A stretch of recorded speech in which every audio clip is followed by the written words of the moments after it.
മാസപ്പടി കേസിന്റെ അന്വേഷണത്തിനിടെ enforcement directorate ഉദ്യോഗസ്ഥരെ ആക്രമിച്ചു എന്ന കേസിൽ അറസ്റ്റിലായിട്ടുള്ള CPM പ്രവർത്തകരുടെ ജാമ്യ ഹർജികൾ അങ്ങനെ ഹൈക്കോടതിയിലേക്ക് എത്തുന്നു. റിമാൻഡിൽ കഴിയുന്ന പ്രതികളിൽ 7 പേരാണ് ജാമ്യം തേടി ഹൈക്കോടതിയെ ഇപ്പോൾ സമീപിച്ചിരിക്കുന്നത്.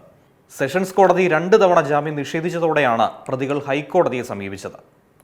മുൻ മുഖ്യമന്ത്രി പിണറായി വിജയന്റെ വസതിയിൽ ED സംഘം പരിശോധന പൂർത്തിയാക്കി തിരികെ മടങ്ങുന്നതിനിടയിലാണ് ഈ ആക്രമണം ഉണ്ടായത്. അന്വേഷണ ഏജൻസി ഈ ഒരു വിഷയത്തിൽ കടുപ്പിച്ചു നിൽക്കുന്നു. ഉദ്യോഗസ്ഥരുടെ വാഹനങ്ങൾ തടഞ്ഞ് ഔദ്യോഗിക കൃത്യനിർവഹണം തടസ്സപ്പെടുത്തുകയും ആക്രമണം നടത്തുകയും ചെയ്തുവെന്നാണ് ആരോപണം. ഇതിന്റെ അടിസ്ഥാനത്തിൽ വധശ്രമം ഉൾപ്പെടെയുള്ള ഗുരുതരമായ വകുപ്പുകൾ തന്നെയാണ് പ്രതികൾക്കെതിരെ ചുമത്തിയിരിക്കുന്നത്.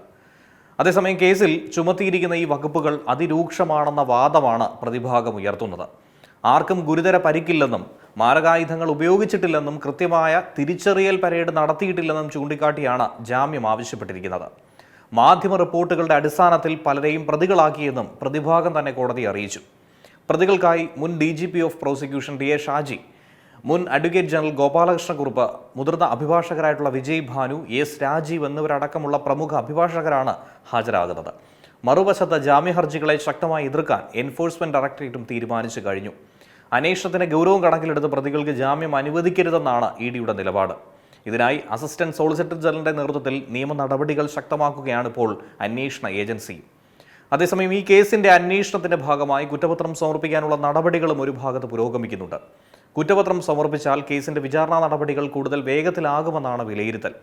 ജാമ്യ ഹർജികളിൽ ഹൈക്കോടതി എന്ത് നിലപാട് സ്വീകരിക്കുമെന്നതാണ് ഇനി ശ്രദ്ധേയമായിട്ടുള്ളൊരു കാര്യം.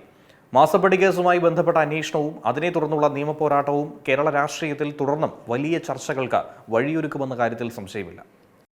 ഏറ്റവും പുതിയ വാർത്തകളും വിശേഷങ്ങളും വിരൽത്തുമ്പിലറിയാൻ Zee മലയാളം ന്യൂസ് എല്ലാ ഡിജിറ്റൽ പ്ലാറ്റ്ഫോമുകളിലും ലഭ്യം.